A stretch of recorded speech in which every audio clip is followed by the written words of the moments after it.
You're probably aware that February is Black History Month in America. And you're probably also aware that there are certain people in certain parts of the government, and unfortunately seem to be a large number of people in the country that think that we don't need to celebrate Black History Month. And they couldn't be further from the truth. That's not really what this video is about, but because it is Black History Month, I did decide to reread one of my favorite African-American authors, not just because he's African-American, and also one of my favorite collections of short stories, and that is James Baldwin's Going to Meet the Man. This is a collection of short stories first published in 1965. And it is an incredible collection of short stories that are stories of African-American lives in America. And clearly, race and racism and hatred are omnipresent in all of these stories. In fact, the title story, Going to Meet the Man, is about a lynching. And it's a very difficult story to read because it's incredibly accurate. Not to say that it's graphic, although there are some graphic parts to it, particularly when the violence sort of spills out and takes a young boy's life. But it's difficult because it's incredibly realistic, as much of Baldwin's writing is. Not only realistic, but also very evocative, very emotional, and at the same time very electric and very compelling. It's very difficult once you start reading a Baldwin story to pull away from it. He really has this way of just really holding you, not just pulling you in, but really like just holding the reader close.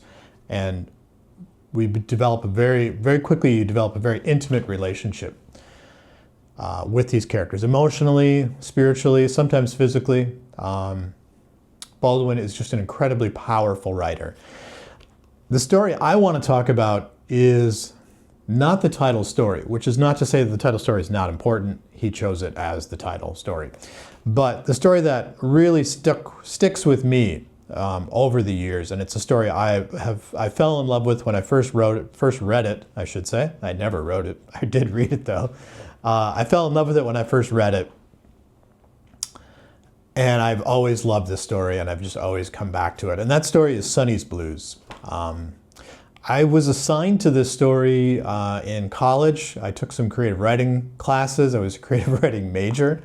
It was kind of a delusional period of my life when I thought I could be a writer. I learned otherwise. But this story was assigned to me, and I immediately fell in love with it. I was just immediately struck with it. I had a pretty opinionated teacher. I hope she's not going to watch this, but I'm sure she rolled her eyes at my love for the story and my affinity for the story. But hey, it's a damn good story. It's one of the best stories I'd ever read at that time in my life. And almost 20 years later, it's still one of the best stories that I've ever read. And I want to talk to you about this story. And if you stick with me to the end, I'm going to read what I think is one of the most moving passages of writing that I've ever read. So, the story Sonny's Blues is about two brothers. Two brothers in Harlem, that's an important part of the story. One becomes a high school algebra teacher, and one is a jazz pianist in a jazz band. And he's gifted, but he also is a drug addict. He's a heroin addict, and I shouldn't say frequently, but he's been busted by the police a few times. His name's been in the paper, which brings, embarrassment and shame, not only to him, but also to the family. But they live in Harlem, and, that's a huge factor in their lives, as was and still remains to be in many African-American people's lives. That place can become a limiting factor, and Harlem had its limits for the African-American community. There's often sometimes there's this kind of like nostalgia of, Black Harlem, which is, it's often painted as this vibrant community where people thrived and all that. And I'm sure there obviously is some truth to that because of all of the great art that came out of that period of time, obviously we all know about hopefully we all know about the Harlem Renaissance. But at the same time, there's a lot of limiting factors for minority peoples in where they live, and Harlem had its limitations. The person who feels those the most in the story would be Sonny, because he's a musician in Harlem. Unfortunately, he's kind of exposed to some of the underbelly, some of the unfortunate elements, namely drugs, and that really kind of pulls him in and tears him down. Before I get to all of that, the story opens with the brother, who is a high school algebra teacher, sort of recounting how he had read in the paper that Sonny had been busted for drugs. And from there, we get a series of flashbacks that basically kind of retell the family story. We learn about the mother and the father. We learn about deaths in the family for both the mother and the father. We learn how Sonny first gets his piano and just absolutely is drawn to the instrument, and definitely seems to be very gifted from very early on as he starts playing. And we also learn about the brother who's the teacher. He's married, but he has some trouble with his marriage. That's not quite clear, but knowing with Baldwin, it might be something to do with sexual preferences or unfulfilled desires and things like that. The brother who is married also, his young daughter dies at the age of 2 of polio. So if we think about that, you have to ask yourself, would that child have had polio had they not lived in Harlem? We don't know. I don't know if the year of the story, I just thought about this, I don't know if the year of the story is clear. I don't know if the polio vaccine would have been available or not. But I'm going to assume that it probably was available, but maybe just not in Harlem, or just not for African American children at that time. So we already have kind of we can see a bit of tragedy happening here already. So the two brothers kind of reunite after the death of the young girl. And the brother who's the algebra teacher hasn't seen Sonny for years, but kind of knows of Sonny. He's heard about Sonny, but he hasn't seen him for years. And they reunite, and Sonny brings him to a nightclub where he's going to perform with his jazz band. And that's where we get into just some absolutely, completely amazing writing. And from here, it's really important to consider jazz and jazz music and the influence of jazz music over James Baldwin, but also just writers of this time and writers of the place. You can see it and feel it and hear it in the writing. The way that Baldwin is able to construct his sentences and paragraphs is really reflective of jazz music, where we get long, very long passages that are really packed with a lot of feeling, and then suddenly it stops and we get a short sentence that really just cuts right through, and then we get back into these sort of longer, almost rambling sentences, but there's just so much going on in there that you're pulled into it. And like I said before, you're kind of held close to the writer. Now, a lot of writers kind of mimic that style, and that kind of mimicry really is awful, I think, because when Baldwin does it in his books and in his writing,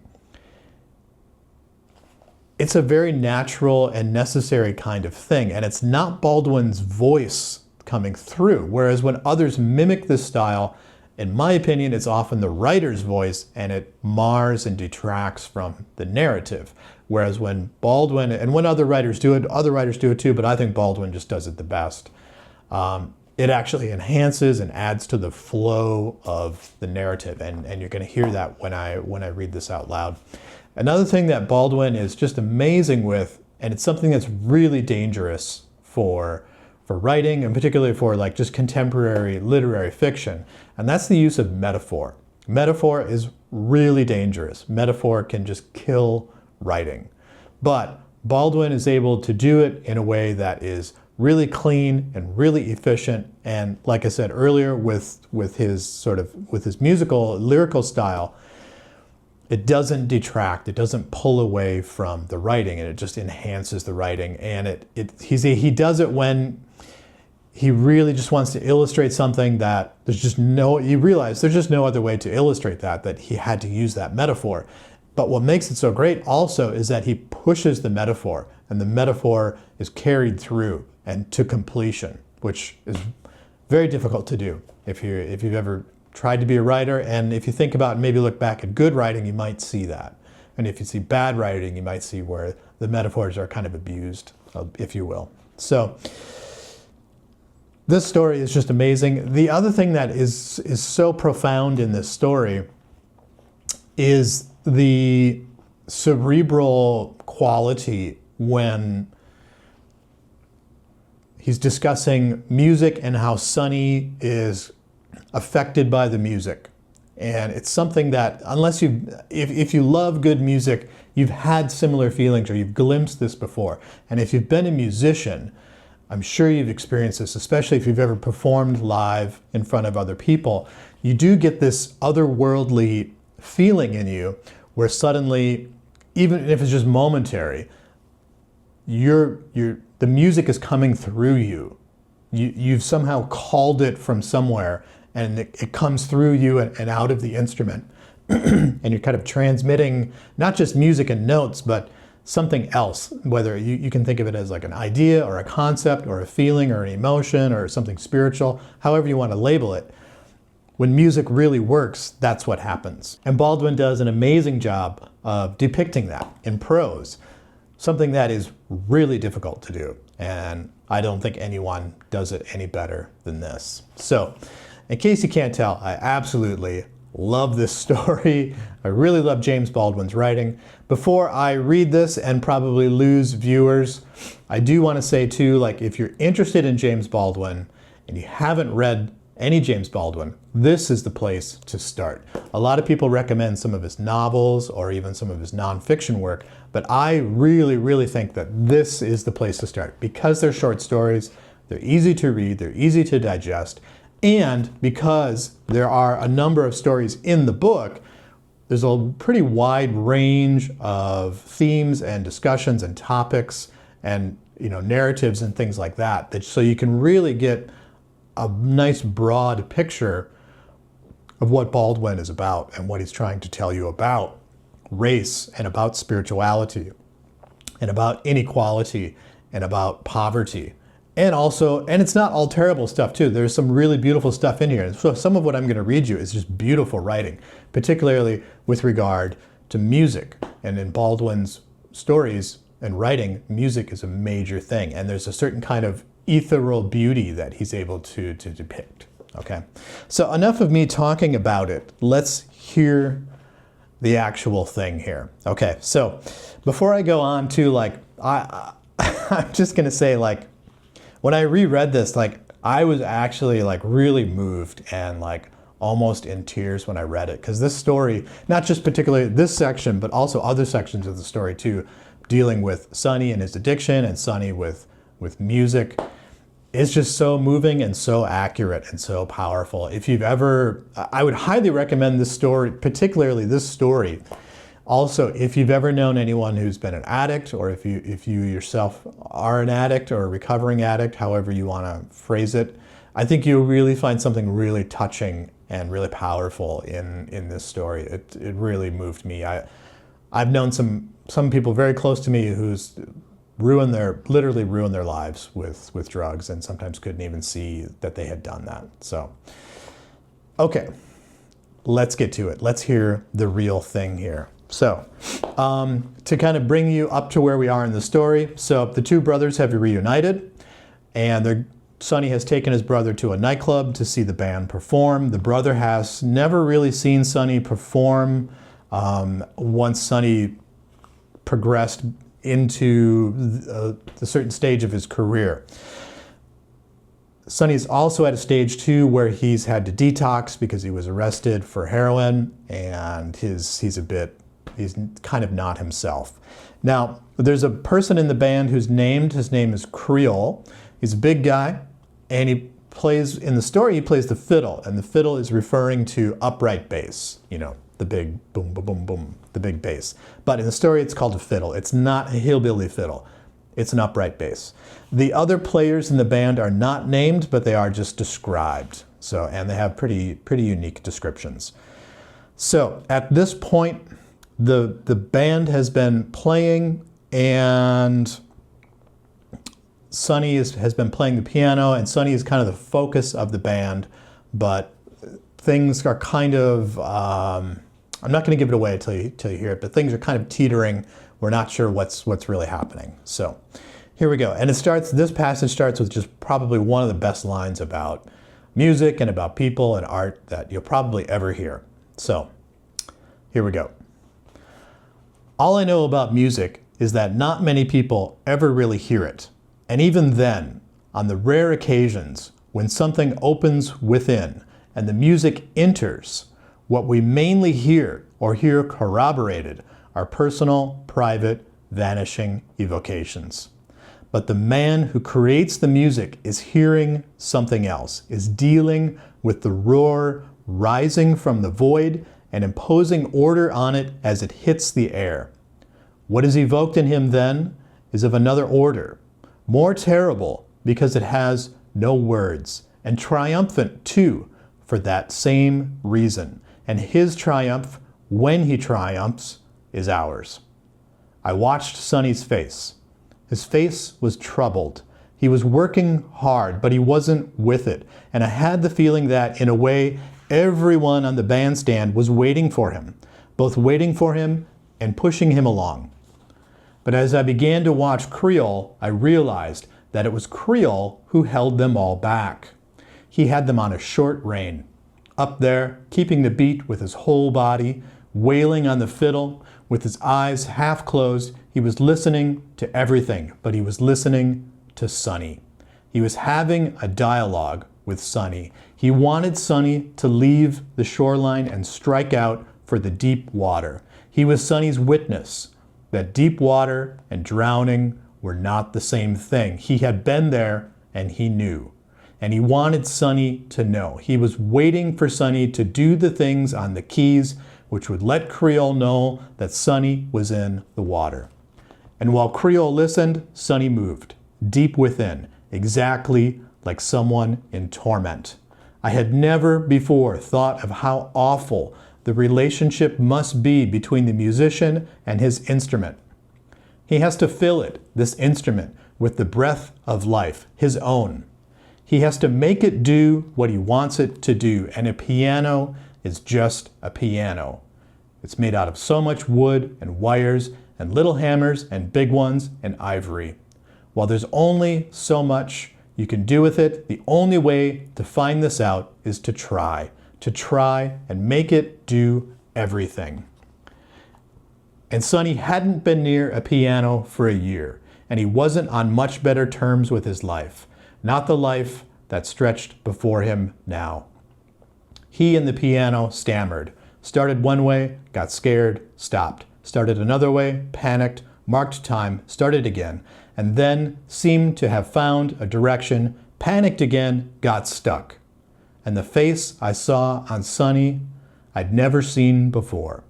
Everything had been burned out of it, and at the same time, things usually hidden were being burned in by the fire and the fury of the battle which was occurring in him up there. Yet, watching Creole's face as they neared the end of the first set, I had the feeling that something had happened, something I hadn't heard. They finished. There was scattered applause, and then, without an instant's warning, Creole started into something else. It was almost sardonic. It was, "Am I Blue?" And as though he commanded, Sonny began to play. Something began to happen, and Creole let out the reins. The dry, low black man said something awful on the drums. Creole answered, and the drums talked back. Then the horn insisted, sweet and high, slightly detached perhaps, and Creole listened, commenting now and then, dry and driving, beautiful and calm and old. Then they all came together again, and Sonny was part of the family again. I could tell this from his face. He seemed to have found right there, beneath his fingers, a damn brand new piano. It seemed that he couldn't get over it. Then for a while, just being happy with Sonny, they seemed to be agreeing with him that brand new pianos certainly were a gas. Then Creole stepped forward to remind them that what they were playing was the blues. He hit something in all of them. He hit something in me, myself, and the music tightened and deepened. Apprehension began to fill the air. Creole began to tell us what the blues were all about. They were not about anything very new. He and his boys up there were keeping it new. At the risk of ruin, destruction, madness, and death, in order to find new ways to make us listen. For while the tale of how we suffer and how we are delighted and how we may triumph is never new, it always must be heard. There isn't any other tale to tell. It's the only light we've got in all this darkness. And this tale, according to that face, that body, those strong hands on those strings, has another aspect in every country, a new depth in every generation. Listen, Creole seemed to be saying, listen. Now these are Sonny's blues. He made the little black man on the drums know it and the bright brown man on the horn. Creole wasn't trying any longer to get Sonny in the water. He was wishing him Godspeed. Then he stepped back very slowly, filling the air with the immense suggestion that Sonny speak for himself. Then they all gathered around Sonny, and Sonny played. Every now and again, one of them seemed to say, Amen. Sonny's fingers filled the air with life, his life, but that life contained so many others. And Sonny went all the way back. He really began with the spare, flat statement of the opening phrase of the song. Then he began to make it his. It was very beautiful because it wasn't hurried and it was no longer a lament. I seemed to hear with what burning he had made it his, with what burning we had yet to make it ours, how we could cease lamenting. Freedom lurked all around us, and I understood at last that he could help us be free if we would listen, that he would never be free until we did. Yet there was no battle in his face now. I heard what he had gone through and would continue to go through until he came to rest in the earth. He made it his, that long line of which we knew only Mama and Daddy. And he was giving it back, as everything must be given back, so that passing through death, it can live forever. I saw my mother's face again, and felt for the first time how the stones on the road she had walked on must have bruised her feet. I saw the moonlit road where my father's brother died, and it brought something else back to me, and it carried me past it. I saw my little girl again, and felt Isabel's tears again, and I felt my own tears begin to rise, and I was yet aware that this was only a moment, that the world waited outside, as hungry as a tiger, and that trouble stretched above us longer than the sky. Absolutely amazing, absolute genius of writing.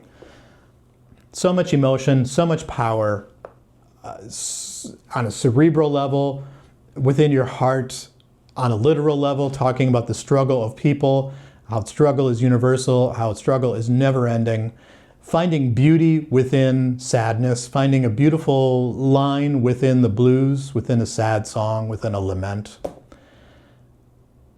All of that in a fleeting moment, like he says, and then realizing that the world is outside, waiting like a hungry tiger. Pretty damn amazing. You've absolutely got to read this book.